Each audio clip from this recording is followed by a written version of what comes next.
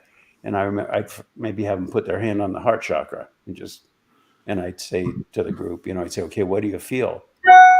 And you could see it on their faces, but, and I had assistants that would go around, but they would, by and large, they didn't feel anything, And so then I would say, well, if you had to go between hard and soft, I might say, does it feel hard or does it feel soft?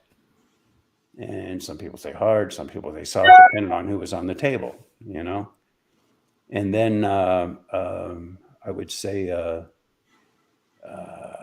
they start feeling, and so then you might say, well, does it feel heavy or light? Or I might say, does it feel like there's a plate over it, or does it feel like it's just open? And you might get people that would say, oh, well, there's a bone there, so so that's why there's a plate. And I'd say, well, okay, put your hand on another person's heart. And then, oh yeah, okay, it's different. This feels more like a plate, and this feels more open. So they start to see. So what I'm doing there is I'm helping people learn how to feel. And that may sound incredible, but the truth is we have lost, by and large, the ability to really feel what is there. What we tend to feel more is, what we project, what our beliefs are, what our attitudes are, how we feel about another person, how we feel about a situation, what our philosophy is, and how that situation interfaces with our philosophy of life, But we're not really feeling what's there, you see? And now this connects beautifully, I think, to the whole thing about, every locale is a different fishbowl. And you go into Asheville and it feels a certain way. And I mean, I'm talking about just driving through in the car. I'm not even talking about getting out of the car. And then the other thing is, though, when you meet people, I like people, you know, and so I'll meet somebody, I'll talk with them, and it's kind of like you, generally speaking, override it. And it, but nevertheless, there's a feel there that permeates the whole thing, and it does affect the mentality of the people, you know. Uh,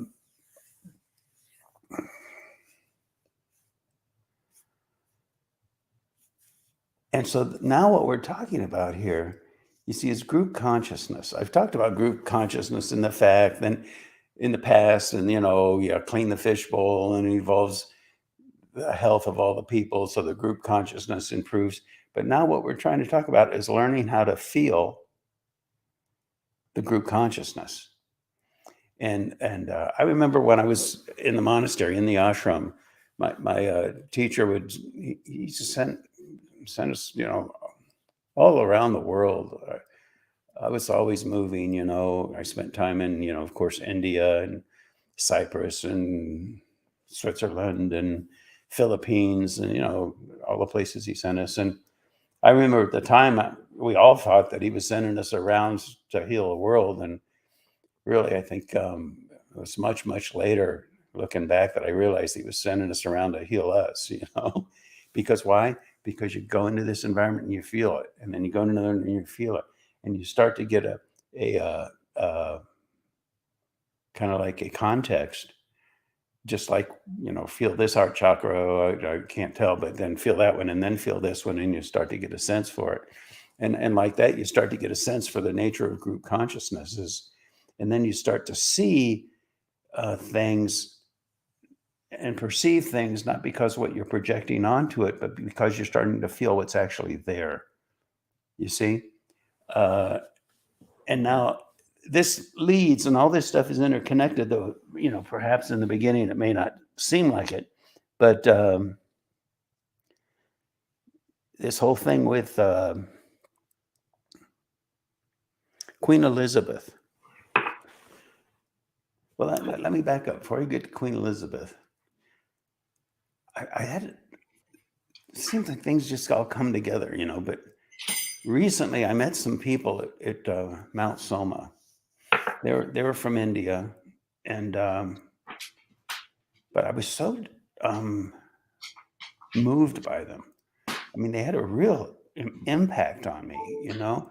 And what it was there was, and you know, how do you find the words, you know? But there was a naturalness to them. They weren't all stiff or stilted by any way, shape, or form.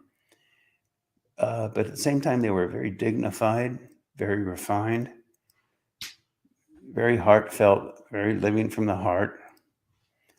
Uh, and I mean, I lived in India for what, a year and a half total, something like that. And I met a lot of people in India. So I'm not saying all of India is that way by any means, but these particular people uh, certainly had that refinement and that culture that you don't really see very often. And it gave me a moment of pause to think about the tonal quality, the feeling of the group consciousness, you know, and where I went was in America, and how different it was. And then I realized that when we're talking about evolving, you know, saving the world, healing the planet, anything like that, we're talking about that. We're talking about evolving the group consciousness of the people. And different cultures are just tend to be more crude, if for lack of a better word, not as refined, not as dignified, uh, almost like coarse or caustic or angry, even perhaps, you know, and contrasting the different countries or the different environments that you may be in, the different cities. You go to California, and there's a certain group consciousness there that you can feel if you're walking to like a Whole Foods Scotty, when I was last time I was in LA and I visited you, we went to that Whole Foods, you know? Yeah. You remember that? And there was a vibe there. Yeah. And it's different than the vibe in a Whole Foods in Nashville, and it's different than the vibe in the Publix in Waynesville, which is where Mount Soma is near Waynesville, and so we're talking about a major thing here when we're talking about evolving the group consciousness, the global consciousness, and all the different, every locale is its own little fishbowl as a part of the bigger fishbowl of the whole world, you know? Is this all making sense to you, Scotty? Yeah. I think it's a pretty, I don't know, to me, it was like, wow, this is beautiful stuff. Oh, and so then the other thing, all these things were happening at the same time, going to Asheville, meeting those people, and then this thing with Queen Elizabeth. And, on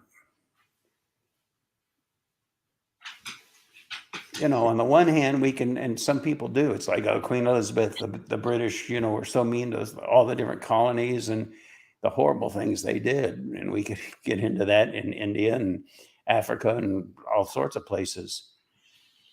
And that's there. But Queen Elizabeth was a very interesting individual. And it speaks to the whole notion of what a monarchy is or should be.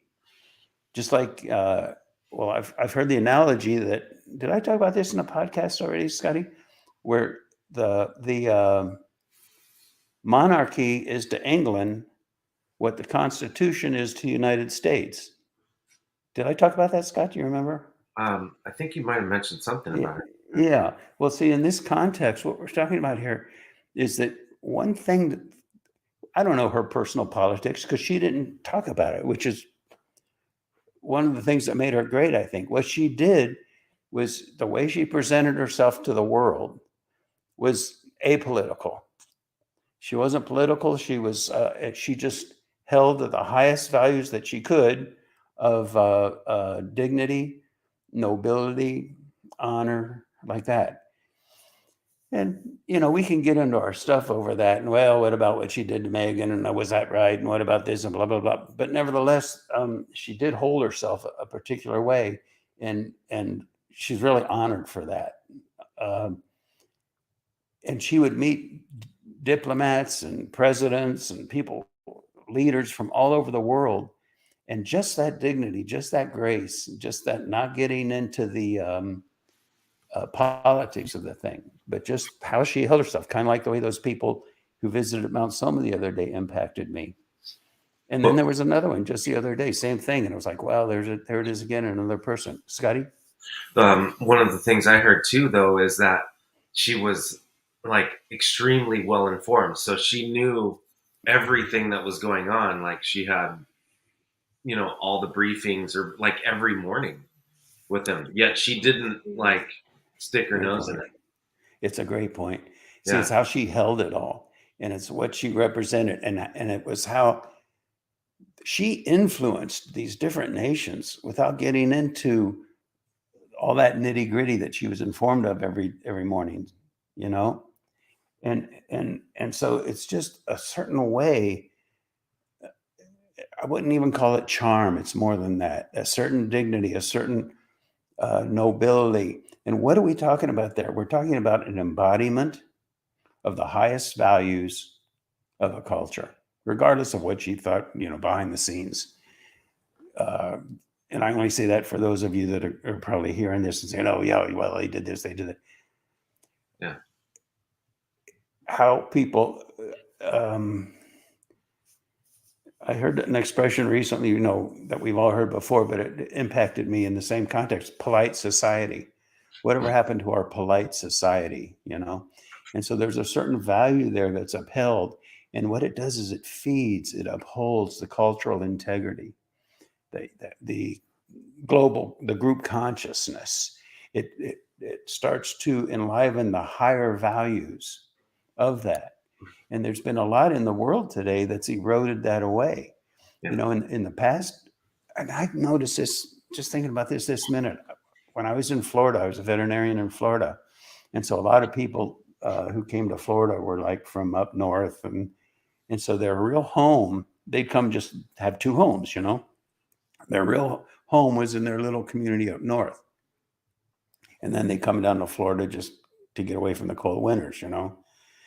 And I remember somebody saying that these people, when they go back to their little community up north, they're very dignified and proper, and they donate to education for the community and go to church and, you know, dress nicely and stuff. But then they come to Florida and they don't want to pay any taxes, so they don't support the educational system.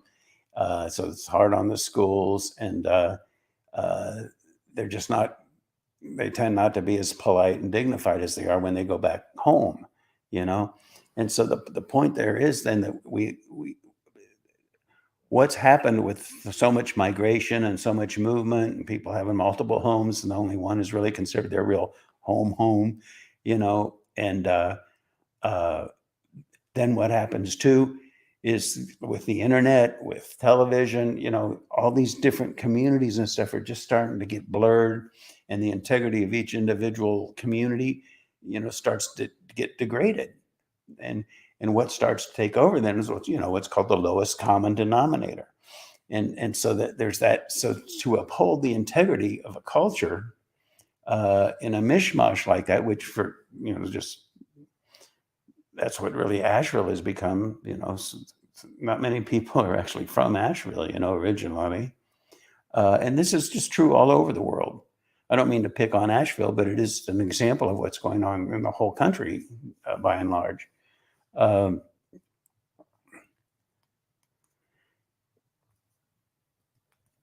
I know it humbled me. It really did to meet those people, because I realized I remember I remember this. I mean, I was a kid at the time, and I remember being in India, and there were a number of us, and it was an international group. And I was sitting there talking to my friends, and we had been in India, so hot in the summer in Delhi. Uh, but I remember talking with my friends, and we were sitting there in the group, you know, just chairs lined up. And I said, we were saying, yeah, when we get back to the States, first thing I want to do is have what, pizza and a Coke, I think we said. And then there were a couple of German guys sitting behind us that overheard us, and they started laughing, you know. And it is funny. I mean, I get it, you know, but what I'm getting at here is that I am just so totally American, yeah, you know, and that's also why I say, you know, I'm doing all this Vedic community, blah blah, but I'm a Christian, and what do I mean by that? The thing that really floats my boat is a Christmas tree, those holidays. That's why I say that religion has one foot in spirituality, but the other foot in culture and cultural integrity, and so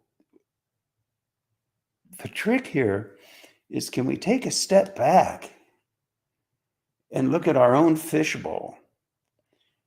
How is it that we've been cultured? Not just about, yeah, Christmas floats my boat, but also just the way we speak, the way we behave, our attitudes, and what forms our attitudes, and how immersed in that we are, and how to evolve that. Because you see, it's not about rebelling from society. Oh, I'm not, you know, I'm not part of that, and I'm a man who hears a different drum and drumming and all that. But no, that's part of that same mentality, really. But to evolve it and to culture the culture, because as humans evolve, they culture the culture, they refine the culture, they purify the fishbowl. And as the culture is cultured, then it cultures the individuals in the culture. You see, it goes both ways. And that's the keys to the kingdom. That's the domain in which we need to work and need to focus. Uh, uh, we live in a cultural soup, and the intermixing of all the different everythings and internet philosophies, and bombarded with all this stuff. And and we start to lose our own integrity as a culture, you see. And then to combine it with the fact that there are different cultures, and we're not supposed to homogenize them and make it one big culture. No, that's not the way it works. Um, how can we maintain the integrity of our own community? And that community may not just be the locale, physical locale, but our own community, whatever that means to you, And do you even know what that means to you? What is your real community, And how can we live that and support that without whitewashing that and trying to make one homogenous community where everybody's the same and all the philosophies are the same, and you think this way and you're good, you think that way and you're bad. It's not the way it works. It's not the way it's supposed to work. And it's not the way it ever will work, because that's not how the human beings function. We are very social creatures, and we are very much oriented. Even those of us that are more reclusive in nature, more introverted in nature, nevertheless, there's a certain cultural mentality there that is important to us and feeds us. And when we're healthy, we feed it, you see. Michael, You we were just down in Jaden, the older boy, had we did the first week running a farm down in San Diego, down in Encinitas, and we stayed in Oceanside. And isn't it a product of this too? Is that those fish bowls are going to change. They're evolving. Because I remember being in Oceanside, and it was like primarily a military town, and it was like Yeah, I it had remember that that. military feel. Now I went there and I was like, holy smokes, all this, gentrification of all of these old, just, whatever it was before is now gone, and they have these brand new hotels, and they have these, so it's completely changed the whole thing. And what was interesting too is I was asking all the kids, I was like, because we went from, staying in Oceanside to driving through Carlsbad Mhm. to, getting to Lucadia and then to Encinitas, Yeah, yeah. and I'm asking them, because we'd stop in different places for either lunch or dinner or whatever it was. And they're like, and I was like, what does this feel like the other one? And they're like, no, but it's such an interesting, like, little microcosm where you can see all of that in like a 30-minute drive. When did There's that happen? When did you just do that? just this last Wednesday, Thursday, Friday, Isn't that Saturday. funny, Scotty? You and I were both kind of Yeah, exploring the same arena simultaneously without even knowing it. right. And so that's Wow. what I was doing. I was like, hey, what do you think of this place? How does it feel here? And they're like, God, it's so different. The people and the this and the that. Just every little, like I said, every 5 miles there, it's a different little fishbowl. I remember there's one lady that was thinking about moving to Mount Soma, and one of her reservations, she said, and she lived in, city, San Diego was, Yeah. and she said, well, I don't know, because part of me feels like I need to stay in the real world. And that's what I said to her. I said, do you think of that pinball machine you're living in as the real world? I Right. mean, if you just go there, it's just this crazy, hectic Yeah. vibe, and that's the real world. Yeah. That's one that just give me that pill so I can go back and have a steak. The Matrix, where do you want the red or the blue pill? The one that just keeps you in the. You know, Yeah, right. I don't want that. I don't want to really know what goes on. Yeah. Yeah, I just want. You know. So where this is leading, I guess, is the idea that there is a nature of a group consciousness, and the real art of evolving that group consciousness isn't about getting in arguments about, well, we should think this way, no, we should think that way, and what's your position on open borders, what's your position on transgender stuff, what's your position on uh, drugs, or just everything. But what we're talking about here is cleaning the fishbowl Because why? And why was that? Why does that work? Because what dwells at the depth of every individual is that Mother Nature. What does it say? I am that, thou art that. All of this is nothing but that. And what distinguishes us from like a rock, for example, is that we have nervous systems that are more evolved so that we can embody more of the unbounded and full value of what dwells in that, the source of all life, the source of all wisdom, the source of all knowledge. You see? And so we have a capacity then to clean the fishbowl and thereby facilitate the evolution of all creatures in that environment. That's why there's that quote in the Bible that says something to the effect that, it's the human beings that are to take care of the animals and the plants and the valleys and all like that, because we have that capacity. And it's just a matter of cleaning the fishbowl. And there are technologies for that, and they work, and it's a technology of consciousness. They've done studies on the power of prayer. It works. I mean, there's a thing in statistics called a p-value, and a p-value indicates, when you do a study, the likelihood of it being actual correlation versus just coincidence. And the p-values are so significant, there's no question. Prayer works. Especially group prayer, when people get together and pray, there's a power to that. And group meditation, the statistical studies on that are unbelievable. I mean, get a group of people to meditate in a city where the crime rate is high and the crime rate goes down. Studies at Harvard and all over the place there. So it works. But what we're talking about here now is a technology that brings that phenomenon, that nature of consciousness to its highest level. And it's in the cognitions of the rishis, in Vedic literature, how to do it, how to build it, how to make it, how to create it. And one such enlightened city is enough for a whole continent, they say. And why is that? Because it becomes like a guiding light. People come, it touches the people, and it radiates out.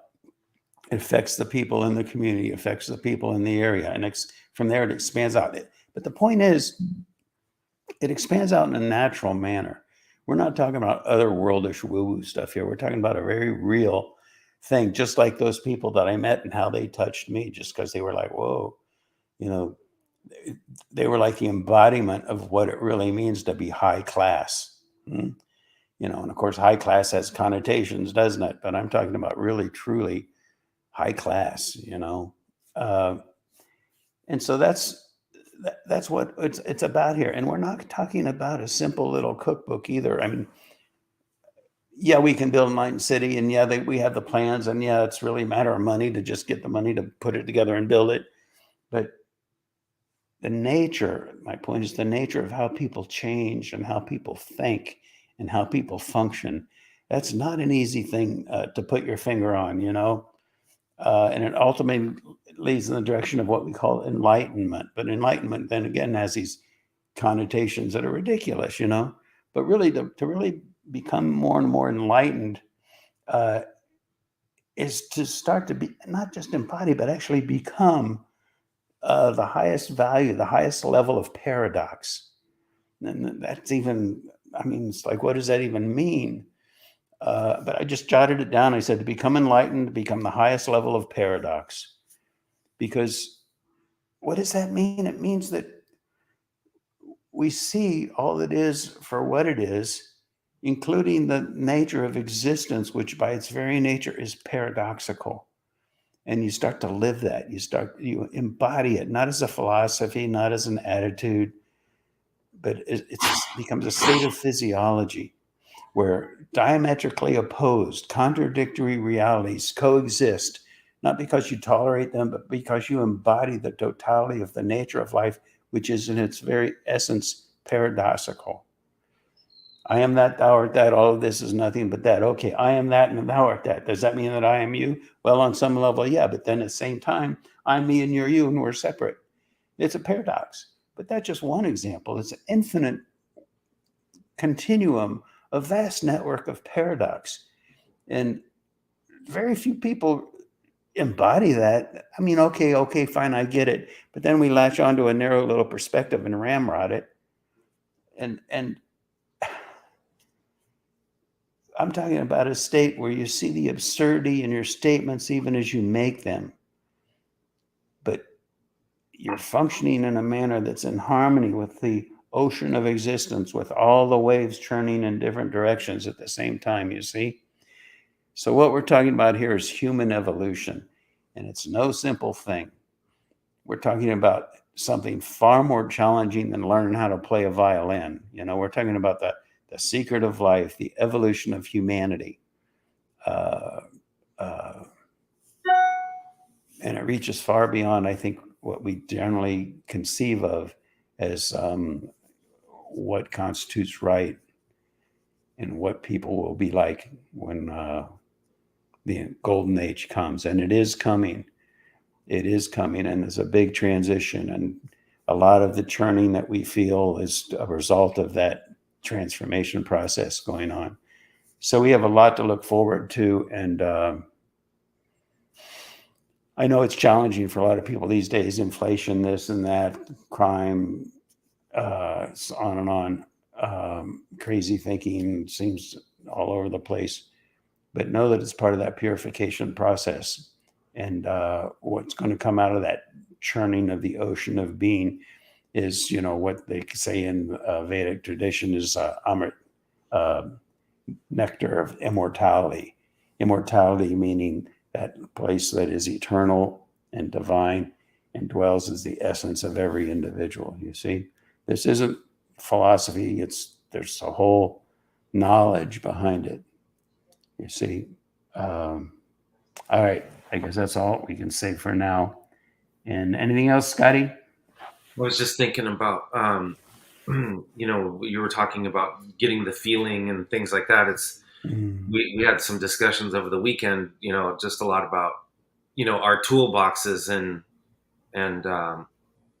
what those tools are for, you know. No, I don't Like, understand. What do you mean your toolboxes? what I mean, like, you know, there's a physical level, and then there's a transcendental level, Mm-hmm. and then you have thoughts and emotions. And what are thoughts and emotions? Are they tools for you to you know, to run your life, or are those tools that you use to navigate life? You Yeah. know, And to evolve them. right? And Yeah. so understanding that toolbox and what those are actually for and what they're not for. You know what I mean? Or how to Yeah, use there those. you go. Because your feelings, you know, you can use them to justify anything, or you Right, can use them in a way that evolves them. right, The cultivation of wisdom. right. Yes, Scotty. Was that with your kids? Yeah, I was Well, good for talking you. about, That's yeah. great, man. Very, very good. All right, everybody. Thanks for listening. Anything else, Scotty? No, Okay, we'll talk to you again next week. Take care.